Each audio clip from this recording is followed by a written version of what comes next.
ingatan nyo pa yung sarili nyo dyan sa screen.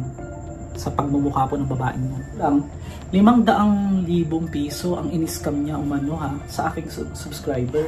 Hi, this is Buster G. Welcome back to my channel. Ito, wala po tayong mga cemetery, wala din tayong mga lugar na ginalaan ngayon. Dahil isa ito sa pagre-reveal tungkol sa isang, sinasabi nila mangkukulam nga na ipapakita ko sa inyong video. Panoorin nyo po yung mga ebidensya nyo. Nakikita nyo dyan sa screen. Yan, hindi pa ako nagkakamali. Yan yung kasama ko dati sa KMJS. Inamin din naman niya na marunong din siyang mangkulam. Personal ko siya nakasama sa isang bahay before. Pero unbox ko muna na to guys habang nagkikwento. Tinuring ko din siyang parang kapatid ko. Siya po yung tinutukoy ko ngayon na pag-uusapan natin while unboxing my Wakoko. So yan, shoutout po sa ating mga OFW, mga minamahal nating kamaster. Inamin naman din niya na marunong siya, sanay siya mangkulam. Pero pinanindigan niya guys kasi alam niyo bakit? Kasi guys, trending kasi ito ngayon sa TikTok. Nandiyan yung TikTok natin sa screen. Sasabay ko na kasi gusto niya eh. Nananahimik ako ba? Ako sinisimulan ngayon. Pinagbabantaan po niya, hindi lang ako, kaibigan ko, pati pamilya ko dinadamay niya. Dahil lang hindi napagbigyan ng gusto na magpa-scam. Ito, di umano ay scammer. At may mga ebidensya ko nandyan. Yan, tignan nyo dyan sa screen. Mamaya natin tatalakayin yan. Yung mga ginawa niya. Alam niyo kung bakit? 500,000 lang naman na scam niya. Di umano.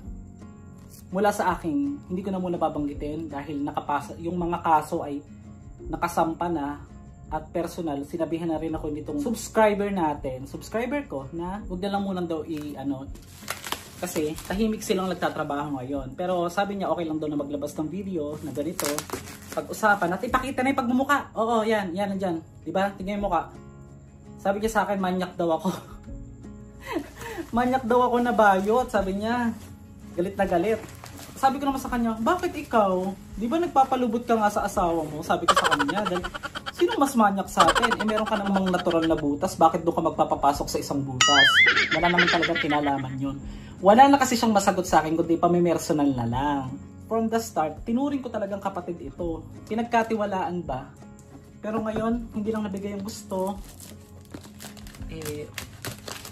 Ganun talaga, may mga taong ganun, inggit. Sagad sa buto ang inggit. Sinisiraan pa ako, hindi lang sa mga kamag-anak ko. Sinachat kasi niya yung mga kamag-anak ko. Nasa sa inyo po yan kung maniniwala kayo. Dahil alam niyo naman na mas kilala niyo ko kaysa sa taong yan. Yung isang kapatid ko nga, chinat niya. Diba? Kapal ng mukha, diba? Ngayon, unboxing my Wakoko. Naki-trending lang din ako. Sinashoutout ko po lahat na nandiyan po sa screen. Mabuhay po kayo lahat. Maraming salamat po sa palaging pagsuporta. Ito na, mabadaliin ko para sa iyan. Meron siyang mga laman. Matagal na kami nagkakilala nito. Ngayon, sinusumbot niya sa akin, pinatira kita sa bahay ko, ganyan-ganyan. Una pala, nalaman ko guys may leads lang na nakalat. Siya pala dati, sabi niya sa akin, hindi niya alam na nagbablog daw ako. Nalaman ko mukhang pera pala talaga. Ito, mangkukulam na ito. At ito, masasabi ko mangkukulam siya. Inamin din naman niya na talaga mangkukulam siya. Mani siya mo to. Kabalong good ko anak ma'am. Sa akong mga kaliwat ba, napoy mangkulam, napoy mangayo anak ba. So ito yung mga pwede kong makuha guys. Ba't kailangan ipakita pa dun sa isang camera? Pinangangatawanan niya yan. Lalagay ko sa screen yung mga ebidensya. Baka sabihin niya nagbibintang ako. Naninira ako. Kung naninira ako, pinapanood mo ngayong hayop ka, panoorin mo. Magsampa ka ng kaso, i-record mo to. Screenshot mo lahat. I don't care, kaya kitang harapin. Dahil yung mga paninira mo sa akin, mas matindi pa sa ikakaso mo sa akin versus hindi mo ako kilala. Pasensya na guys ha, kailangan ko lang din labas ng gigigil ako eh. Pero nagmi-mix yung emotion kasi excited ako dito. Tapos naalala ko yung pinagbabantaan yung pamilya ko ng hayop na ito. Yan, nandiyan sa screen. Kita-kita niyo pagmukha, diba? Sabi niya sa akin na doon. Sabi ko, huwag kang mag-filter ka ako. Sabi ko sa kanya. Huwag kang ako puro filter kasi mukha kang unggoy. Kahit ipagpilitan mo maganda ka, hindi ka talaga maganda. Kasi kung ano yung itsura mo, yan ang pagkatao mo. Sabi ko sa kanya, ang pangit. Sabi ko, sobra asal ko. Galit na galit sa akin, di raw ko mapapatawa. Bakit ikaw? Anong ginawa kong kasalanan sa'yo para hulamin mo ako patalikod? Hindi lang napagbigyan ng gusto, hindi lang kita napautang ng 3 beses na sunod-sunod na nanghihiram ka sa akin. Anong ginawa mo? Nang dahil lang sa pera. Kasi mukha ka talagang pera ever since.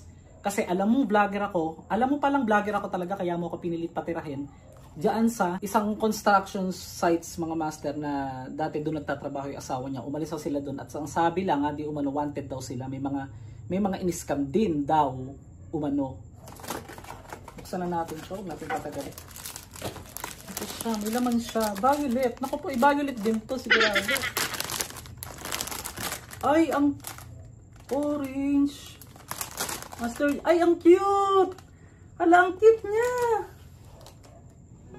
Ang cute eh. Yung nandiyan sa screen na mukhang unggoy.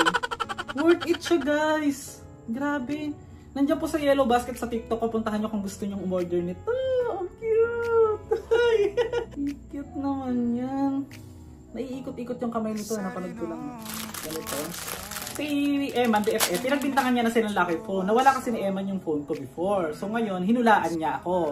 Ang sabi ko lang naman ganito. Nawala kasi ni BFF yung baka kaya mong ma-detect ba kung saan.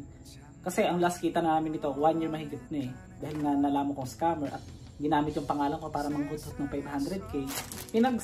Pinagbintangan niya na sabi niya, ay sinanla ito, hindi naman ito nawala. Sabi niya. So ako naman, hindi ako makapaniwala kasi sabi niya magaling daw siya manghuhula, ganyan-ganyan. Eh ang bango. Ang cute niya kaso ba't may sungay? Magkano may mga ganyan? Nasa 5,000 po ito guys. 6 na piraso na. Ang cute! Deserve! Ang cute! Sobrang ano guys, nakakatuwa naman. Balik natin sila ha, kasi may mga sticker pa yung meron daw ditong ano kailangang hulaan eh. Yung pinaka-rare. Sana mabunot natin yung way. Wala akong idea sa mga ganito. Yan. Mga master, pasensya na, talagang kailangan ko lang isama kong unboxing para hindi naman boring yung video natin. Tapusin nyo na po please, para naman masuportahan yung ating channel. Ito naman kulay blue yung kanyang. Kinumpronta ko si Eman, sinabi ko, BFF, ano ba talaga nangyari dun sa phone? Nasanla mo ba? Kasi pinahiram ko nga ng cellphone tong si BFF. Sabi niya, bakit ko naman gagawin yung BFF? Eh, kabisado ko naman si Eman. Kilala ko naman ugali talaga yun from the start. Ngayon, chinat niya pala si Eman na sabi niya, sinisiraan ko daw. Kung binaligtad ako ba? Marami siyang mga sinasabi kay Eman. So, hanggang sa nabisto ko siya guys. Na, nandiyan sa screen yung mga in-scam niya, di umano. At ako, muntik na rin ako ma-scam niya kasi may binebenta siya sa akin lupa dyan sa Kidapawan. Kasama kasi siya nun eh. Imposibleng hindi niya din alam. May mali dun sa dokumento. Kaya buti hindi ko nabili. Yun yung time na panghuling beses nang hiram siya kasi nakita niya naglabas ako ng 100k guys. Pang down na nga sa lupa. Ngayon, nung umuwi na ako ng Davao City, dun lang siya biglang nag-chat na kailangan ko ng ganyan, baka pwedeng makahiram. Eh sabi ko, wala na kakote, nailagay ko na sa bangko. Kasi pang down talaga yun. Pinaghihirapan naman natin talaga yung pera guys, di ba? Hindi naman basta-basta ganun-ganun lang eh. Ito na. Ay! Ang cute! Ano, ma-feel mo talaga na para kang bumalik sa pagkabata. Ito naman, ibang tingin. Nakakatakot naman ito. Ba't parang nakatirik ang mata? Yan, naiikot din yung ulo niya, no? Sinusumbat niya sa akin kung hindi daw dahil sa kanya, hindi daw ako sisikat. Eh ano naman? Hindi naman ako sikat. Sikat ba ako? Guys, comment below nga kung sikat ako. Kung sikat man ako o hindi, oo o hindi. Ito po ay isa sa binabahagi ko po na dahil po sa pagsisikap at dahil po sa suporta ninyo. Hindi po dahil sa isang tao lang na nagpapanggap na siya daw ay magaling namang kukulam or what. Eh, nakachat ko siya. Oo, ayaw niya sagutin yung tawag ko. Nito lang. Sabi ko, kung mangkukulang ako, kulamin mo ako ngayon. Hindi, magtatapok-tapok daw. Ibig sabihin sa Tagalog, ngayong May daw guys, sasama-sama daw lahat ng mangkukulam sa Sikihor at kukulamin daw ako. Bakit ka nang dadamay ng ibang mangkukulam? Anong ginawa ko sa kanila? Anong ginawa ko? Bakit? Sa tingin mo kakampihan kanila? May mga kanya-kanyang problema ang mga mangkukulam na yun. Huwag ka mandamay ng iba. Meron silang mga tinatarget. At saka, yung iba dyan, karamihan, binabayaran. May pambayad ka? Oh guys, real talk lang. 500,000 piso ang in-scam niya umano ha sa aking subscriber. Ang cute. Ha? Kausap ko lang kanina. Right. Sinabihan ko siya na huwag ka kakamandamay ng iba na hindi naman related sa pinag-aawayan natin. At unang-una ka ako ng scam ka. Kasi may mga sinend sa aking mga ebidensya. Hindi ka ako tama yung ginawa mo. Sa sobrang galit ko, nagbitaw na ako ng mga masasakit na salita. Aminado naman ako. Pero siya, alam mo sabi niya guys, ito mabangga ka sana. Diba? Ngayon sabi ko naman sa kanya, Mabangga ako, ikaw naman kako, mamatay ka na sana ngayon. Sa sobrang galit ba, syempre, hindi naman natin maano, dahil tayo, hindi naman tayo perfect na tao at magagalit tayo. Syempre, ikaw ba hindi ka magagalit guys? Sa tingin mo, mapapatawad mo yung taong kumulam sa'yo nang wala ka namang kasalanan. Pinulam ako niyan guys. Sa awa ng Panginoon, gumaling po ako dahil po sa grace and the power of the Lord. Lalo po sa pamamagitan ng Panginoong Jesus, naniniwala akong gumaling po ako. Umokay po yung buhay at lalo pong umangat. Siya ngayon, balita ko, bumabagsak kasi nga, bumalik sa kanya ginawa niya. Dahil gusto po niya ako na bumagsak. So, ay, kulay brown. Ay, cute. Ang cute naman, ang gaganda lahat, guys. Walang pangit. Pangit lang yung mangkukulam. Nandiyan sa screen. Ang cute. Mas maganda pa nga to dito, oh. Yung pagmumukha mo dyan, oh. Mas cute pa to, oh. Yung pangit ka naman kukulam ka pa. Tapos pag, dati guys, oh, lalabas nyo sa bahay. Kay buti-buti mo, Panginoon, sa lahat ng oras. Tapos biglang pagdating ng asawa niya, galing na construction, sasabihin, kolera ka! Istiya ka! Yawa ka! Yung mga ganun ba mga bad words sa Bisaya? Ito mandaya ito. Ito comment below kung mandaya ka guys. Ako hindi ko po nilalahat. Alam ko pong mas marami pong mababait na mandaya na mga tribo sa Mindanao. At alam ko, isa kayo sa mga sumusuporta sa akin. Ikahiya niyo po itong taong ito bilang mandaya. Napakawalang ya. Napaka-scammer. Sobrang scammer niyan, guys. Pinapakita ko lahat ng mga pictures niya para maging awareness na wag po kayo magtiwala dyan. Pati mga Facebook page, yan, nakikita nyo. Tignan nyo po. Yan po yung mga ginagamit niyang FB page. At ngayon, gagamit daw siya ng isang vlogger para daw ako ay kasuhan at i-vlog daw ako. Sige, go ahead. At kakasuhan ko din yung vlogger na yan kung wala siyang alam. Hindi lang pwedeng i-upload niya one-sided lang. Diba?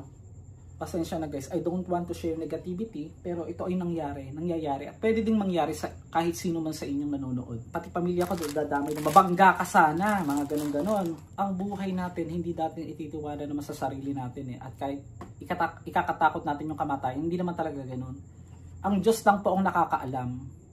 Ang Diyos po ang magdidesisyon ng buhay natin at wala kang karapatan sino mang hayop ka na mangkukulam ka. Dapat sa'yo parusahan ng Diyos yung mga ginagawa mo. Sawayin ka ng Diyos sa ginagawa mo. Napakasama mo. Sobrang sama mo. Ginawan mo ako ng storya kung ano-ano. Diba? Naiyak pa ako ng una pero ngayon hindi. Kasi kung papatawaran kita, dahil pinatawag ko to sa sarili ko, pagpapatawad ko po ito sa sarili ko. Pero yung kawalang yaan dapat malaman ng tao. Ng taong bayan.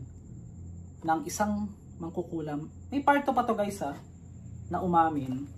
Lahat po ng mga na-upload ko before, wala naman ako din kinalaman doon, siya naman magde-decide guys. Yung pamilya na naka-blurred, papakita ko na po. Para malaman yung kayo po yung kinukulam niyan. Kasi talagang walang iya eh.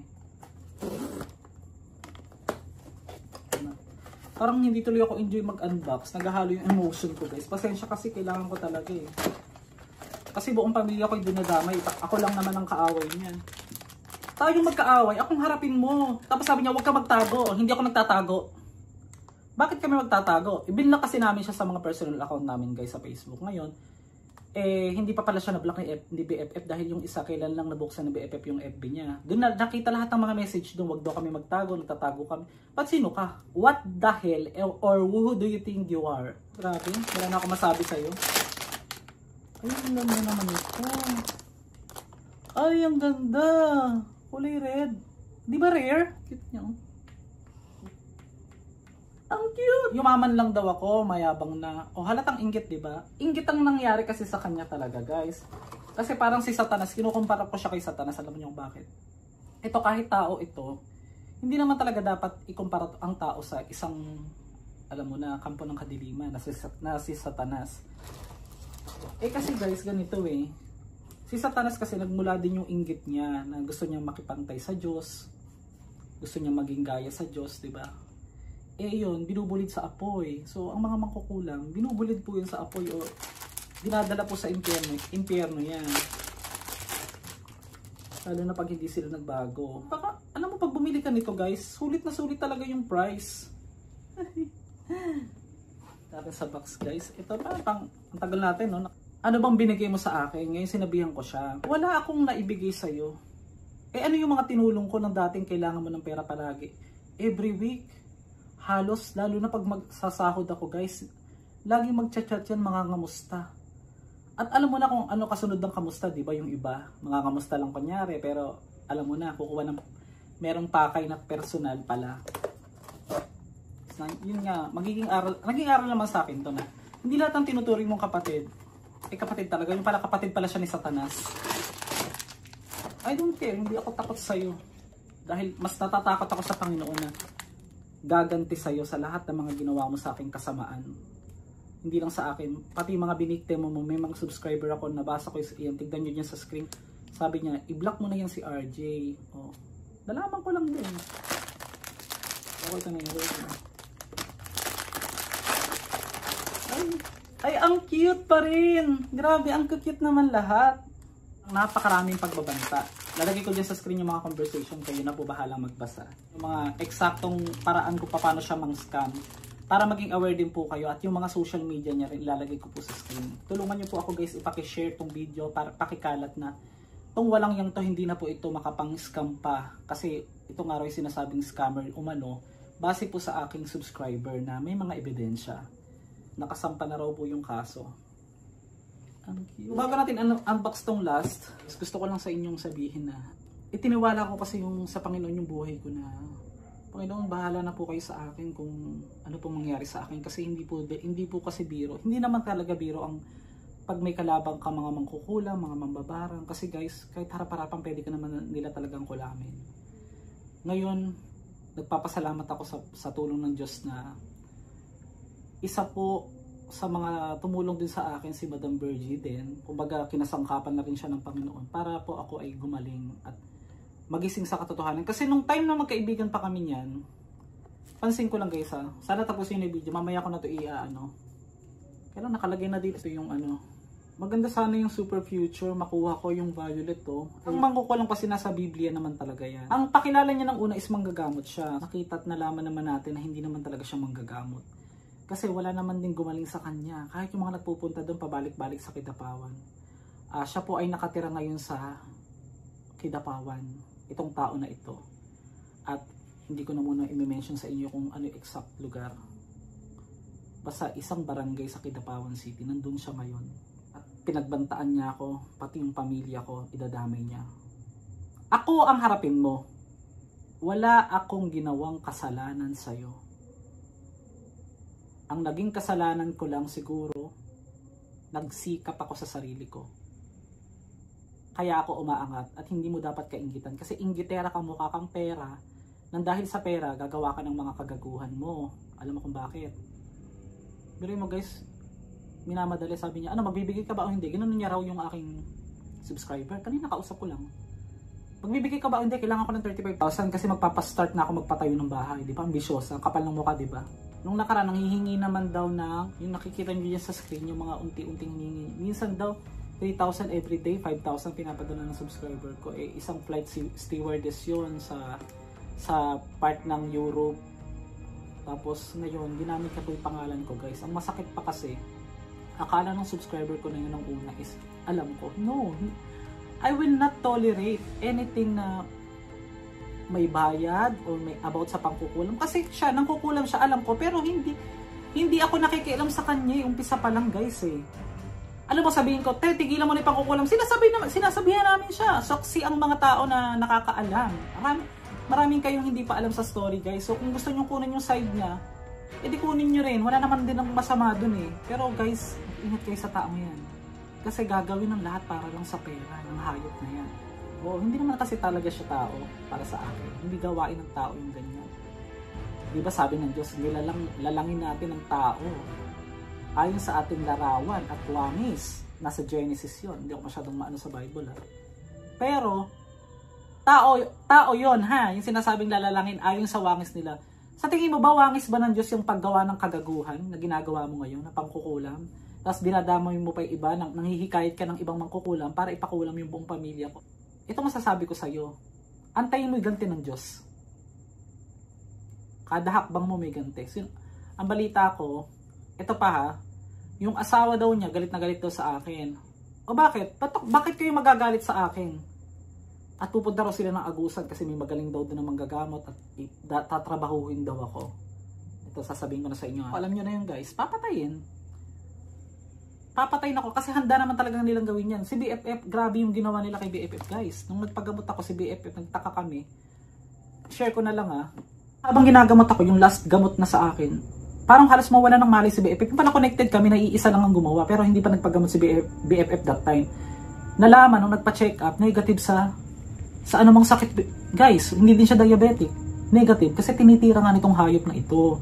So, ako naman kasi sa awa ng Diyos naman, kahit yung mga na-discover sa KMJS before na mga kinulang, ako naman po nakapag naman ako sa Diyos na pinagtiwala ko naman po. Kahit hanggang ngayon guys, pero ngayon, kinikilabutan ako sa mga binabanggit niya dyan sa screen, yung mga conversation namin kahit daw yung Diyos na daw bahala sa akin. Sabi ko, sino ba ako yung Diyos na sinusunod mo? Sino ba ako tinuturing mong Diyos? Baka ako si Satanas. Oo. Kasi handa siyang, willing siyang isanla yung sariling katawan niya sa demonyo. Ito pa may kinikwento yan sa akin before Sabi niya pagising daw niya, basang-basa yung panty niya. At ang sabi niya, di umano ay, ano daw siya, ba't ba di umano pa? Nararamdaman daw niya parang ginagalaw siya. Ngayon, pagtingin daw niya, may malaking tao doon sa likod ng bahay nila. Hindi naman pala yung asawa niyang gumalaw. Alam niyo kung ano, engkanto daw. Sa loob ko, engkanto? Gagalaw siya. Ngayon, nabuntis daw siya ng 3 months. Tapos nung nabuntis siya 3 months, may lumabas daw parang fetus na kulay. Buong puting-puti daw talaga ng paglabas ng fetus. Kwento niya lang to So, syempre ako, masasabi kong medyo na-hypnotize din niya ako nun. Kasi, para bang ang bait-bait ng tingin ko sa kanya. Para bang pinagtatanggol ko pa siya kay BFF. Ngayon hindi na. Nalaman ko at na-discover ko yung panloloko po niya. Hindi lang po sa isa, hindi lang po 2, 5. Maraming subscriber ko po.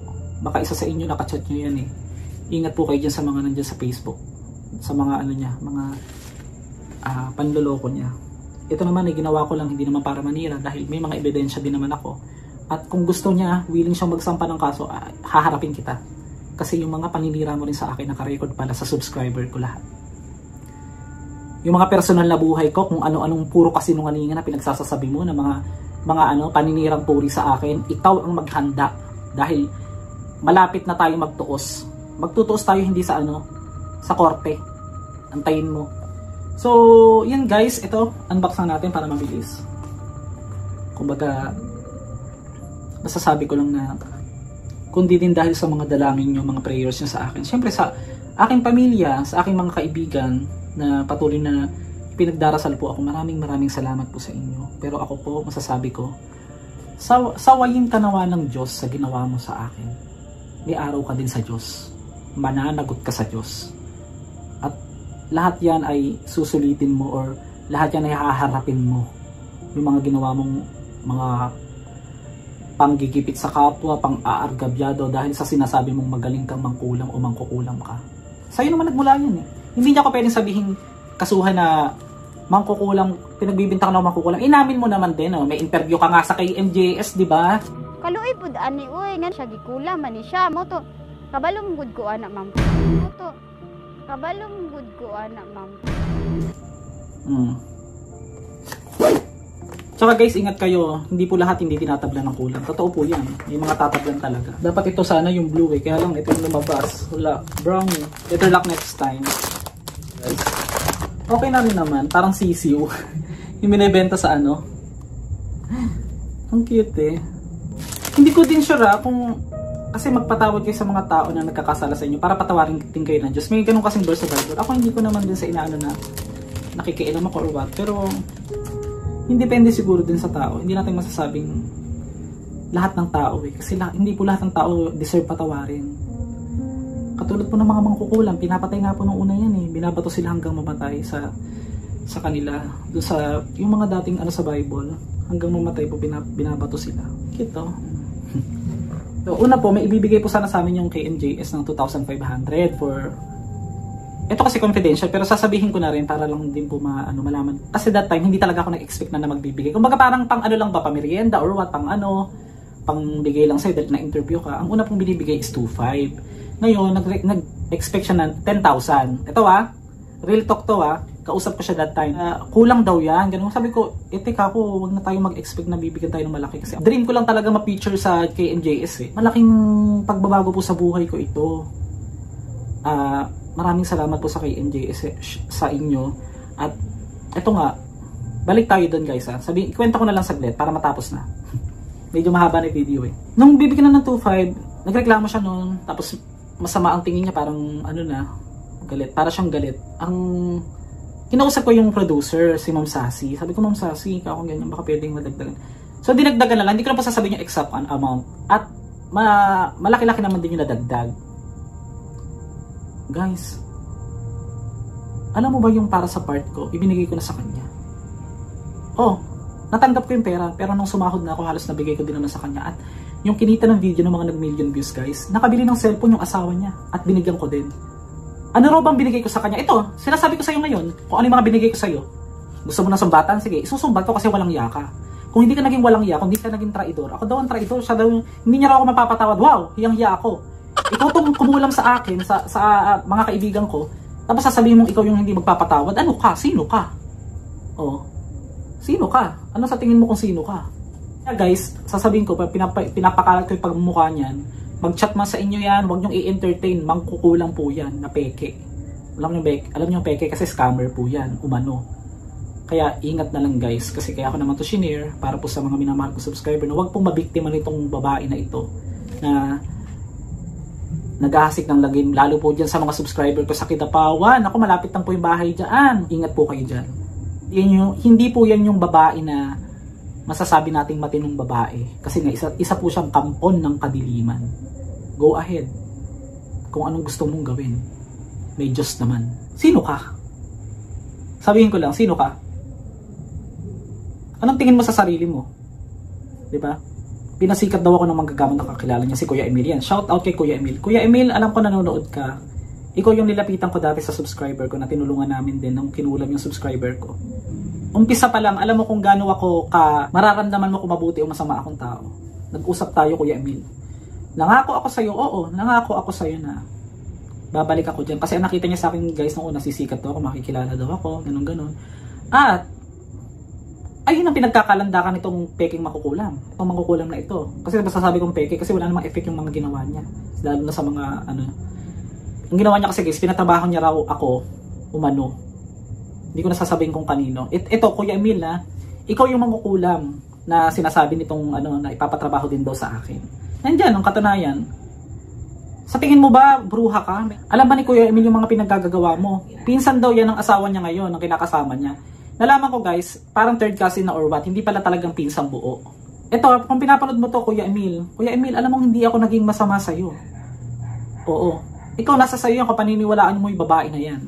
Dahil yung babaeng yan, kahit kapatid tinatakwil na yan ng mga kapatid niya.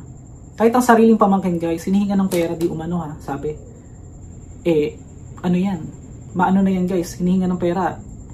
Nakulitan, binlock na siya kasi nga guys, talaga mukhang pera. Parang kinakain niya yung pera, umaga, almusal, tanghali Siguro yung mga barya, nilulunok niya, inunguya niya hanggang hindi tumitigil, hanggang hindi niya makain lahat ng pera, pumasok sa sikmura niya. Pupunta daw ng Sikihor lahat ng mangkukulam at ako daw, pupunta daw sila ng Sikihor, magsasama-sama daw silang mga mangkukulam. Alam naman natin na ang mga mangkukulam, lalo pag legit na mangkukulam, hindi yan nagsasabi. At yung mga legit na mangkukulam dyan, wala na din akong pakialam kasi kung ano yung kaso o kung ano man yung meron sa kanila na ginagawa nila, Diyos na ang bahala dyan Ngayon, pinananakot kayo sa akin, itong bruha na yan. Pinananakot kayo. Nung napakawalang yung babae na yan. Siguro kaya humaba tong video kasi guys, para maging awareness nga. Huwag kayo magtago. Darating daw yung panahon namin. Kayo ang makakapalang mukha. Magsaya kayo hanggat kailan nyo gusto. Para malaman natin kung sino ang nagsasabi ng totoo. Sabi niya, nawala daw yung sa CP. So, may panahon daw kami. Ito. Wala daw akong utang na loob. Tinanggap daw siya sa bahay. Karma daw hanggang sa inyong pamilya. Unang-una, yung bahay po na tinanggap niya sa akin dati na siya po yung nag-offer, nakatirahin ako doon, is hindi po ako ang nagpumilit na tumira doon sa kanya. Siguro baka may nakakaalam ng story dyan. Siya po yung nag-offer na kasi talagang nung inofera niya ako doon, hindi ko alam niya palang nagbablog ako kasi yung isang kaibigan ko yung nakausap niya din. Kung pinakilala lang ba, ugali doon nila talaga magpatira. So ako naman naging kampante loob ko hanggang sa tumira ako doon siguro more than 4 months. Kung di pa ako nagkakamali guys. Hanggang sa, yun nga yung nakasama ko siya, naki-MJS kami, kasama ko siya nun. Si Jennifer Escoton, yun po yung kaibigan ko, shoutout sa'yo Jennifer. Siya po yung nagsabi ng sementeryo na yun na may mga ipinatay yung patay na mga ano, puntahan mo yun, yung idea. Ngayon, nung unang punta ko ng araw na yun, guys, pagpunta ko dun is, nakita ko parang may mga nakasiksik nga sa, ano, sa bungo. Kaya kwento ko lang ng saglit At, hindi ko tinignan talaga kahit isa kasi nga akala ko parang pinagtripan lang. Pero yung nakatulis sa mga itim na kandila dun sa bungo, guys, alam ko ng kulam yun. So, nagkaroon ako ng idea, sabi ko, total, nanggagamot naman itong bruha. Nung time na yun, manggagamot daw siya, ganyan-ganyan. Pero meron din akong in-upload na inamin niya na siya raw yung pumatay dun sa ano niya, sa kanyang asawa na namatay. Pero nalaman ko, aksidente yata ang nangyari kung di ako nagkakamali. Hindi naman pala niya pinatay. Ang dami niyang mga gawa-gawang storya. Sabi ko, tay, baka pwedeng samahan mo ko today. Kasi itong sementeryo kasi, hindi ko kasi alam kung paano gagawin ko. Ikaw yung may nakaalam sa mga ganyan. So, nagpasama nga ako sa kanya. That time, hindi ko naman siya pinilit. So, nung araw din na yun, parang ayaw niya sumama. So, sabi ko, sige te, ingat ka. Hindi, sasama na lang ako. Sabi niya, bigla siyang nagbago isip, sasama na lang daw siya. Kasi alam niya magkakapera siya eh. Kasi minsan, inaabotan ko din yan. Yung mga nakakasama ko doon sa vlog, sabi niya, sinisiraan ako Inibigyan ko lang doon ng mga 100. Kahit magkano pa 100, galing sa puso, at hindi wala namang usapang ano guys, kung magkano man ang binigay ko. Pero, hindi po 100. Napaka-OA naman ng mga kasinungalingan mong 100. Ibibigay ko sa mga kasama. Eh, may pagkain pa kami, binibigay pa nga akong extra eh. Lalo na pag alam kong okay yung kasama, sasabihin mo 100. Bot-bot ni mo, oy, sinungaling. Napakasinungaling mong hayop ka. Ngayon, pag tingin, sabi ko, ikaw nga ka kung bumulat-lat yung may mga nakasiksik dyan. Parang may mga ano, sulat, ganun-ganun. Pag tingin, sulat mo na mga listahan niya ng pinakulang. Aba, pag tingin guys, dun ko lang nalaman na picture. Ay, picture, oh my gosh! Sabi ko pa nga nagulat ako, yun na yun. Pero yung discovery na yun guys, hindi mo masasabing i-credit sa kanya. Credit pa rin sa akin yun, at lalo na kay Jenny Escoto, na siya po yung nag-ano sa akin nagturo ng sementeryo na yun So, kung meron man akong pasasalamatan at sabi niya, hindi, wala akong utang na loob. Kung sa utang na loob pa lang, bayad na ako sa'yo, alam mo kung bakit? 500,000 ang nakuha mo sa subscriber ko. At sabi ng subscriber ko yan nanggaling sa akin.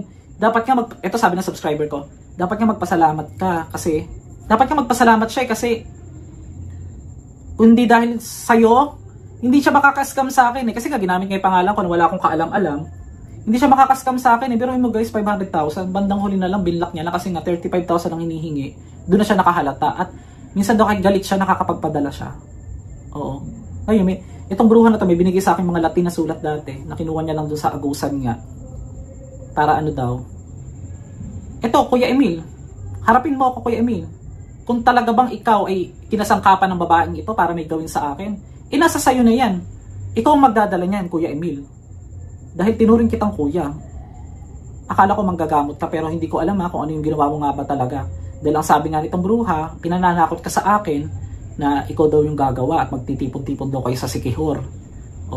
Manggagamot din to guys, ang sinasabihan niya. Diyan po sa Agusan, sa San Franz. Kilala po yan si Kuya Emil dyan. Hindi po ganyan si Kuya Emil ang pagkakakilala ko. Kasi ang sabi yata, parang inamin din naman itong mangkukulam na ito na na hindi niya ako kayang galawin, kaya niya ako pinatrabaho. Para bumagsak lang ako, pababagsakin niya yung aking buhay o yung aking mga ginagawa para mawalan ako ng kita, wala din akong para maghirap din ako. So, hindi na po mangyayari yan. Kasi guys, ako marunong ako at may utak kaysa dyan sa babae na yan, nandiyan sa screen. Wala pang utak yan. Kasi kung may utak po yan, ma-appreciate niya lahat ng binigay na tulong ng kaibigan niya na nagmahal sa kanya ng tunay. Pero sa kabila ng panggagago niya, ngayon, ikaw naman ang gagaguhin ko ngayon. Ingatan niyo po yung sarili niyo dyan sa screen. Sa pagmumukha po ng babaeng yan. Traidor. Napakawalang ya. Ito, para bago matapos tong video guys, sasabihin ko na lang. Confirm naman din na dinala niya talaga yung mga pictures ko doon sa Agusan upang ako'y gawa ng masama. Hindi niyo kinuha yung side ko, hindi niyo din kasi alam ang pangyayari para sumunod kayo diyan sa babae niya kung ano man ang inuutos niyan. Sabagay, Diyos naman po ang gagawa niya at ibabalik naman po sa inyo yan. Kung sino man ang talagang sinasabi niya. Kasi wala naman siyang ibang binabanggit kundi kayo So yun guys, hanggang dito na lang muna yung ating video. Nagpapasalamat ako sa mga sumuporta at isa itong lesson na lang para sinishare ko sa inyo na mag-ingat po kayo. Hindi po lahat ng mga mababait sa inyo ay kaya sila mabait dahil mahal nila kayo. Ang mahal lang nila sa inyo minsan pala, hindi nyo alam, yung pakinabang. Maraming iba dyan, kahit nga kamag-anak meron dyan. Naglalabasan ng mga tunay na kulay ngayon. Ang gagaling. Napakagagaling, masasabi ko lang. ultimo panggatas ng anak. I-PPM sa akin dati, pero ngayon puro mga paninira na. Kung ilabas ko lahat ng screenshot nito na inano mo dun sa isang kaibigan ko. Oh, di ba? Sobrang sakit sa kalooban na sarili mong kadugo minsan paplastic kang, tatraidorin ka. Bagay, nasusulsulan din naman sila ng ibang nagsusulsol, pero wala na akong pakialam kung maniniwala sila o hindi. Nasanay po kasi kayo na ang buhay namin ay simple, at kami, nasanay kayo sa amin na ang tingin nyo lang sa amin hanggang dun lang. Ganun lang naman yun. Bigla kaming umangat, bigla kaming umano. Yun ay dahil po sa pagsisikap namin mga magkakapatid, pamilya namin. Kaya kung ano man po yung nararating namin sa ngayon. At yan ay normal lang kainggitan ka ng mga tao, ng mga tamad, hindi nagtatrabaho. So ito guys, kagaya ng babae na yan na hindi marunong magtrabaho, kundi mang scam, di umano. Ingat na lang kayo dyan guys, at magandang araw. God bless you all. Nihiling ko po sa inyo yung dalangin sa akin. Maraming salamat po sa Panginoon.